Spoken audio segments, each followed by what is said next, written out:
Hi, girls. We missed you today. I hope y'all are feeling okay. I need y'all to, Emma, you're going to be working on PowerSchool, page 4.2, the lab temperature experiment. Do this lesson 1. If you can try to do that before the next class period, I think that would help you along. And then I think you've already done that, Sophia. So if you will work on lesson 2, this is actually going to take you into OneNote. You're going to go to OneNote, and there is a carbon. Why is carbon important? Let me show it to you.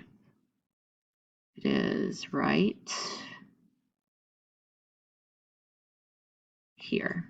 So over here, 4.4, why is carbon important? You just do this part. There's a link here for the article, and you'll take these notes while you read.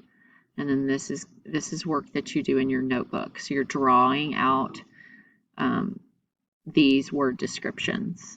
Just let me know if you have any questions.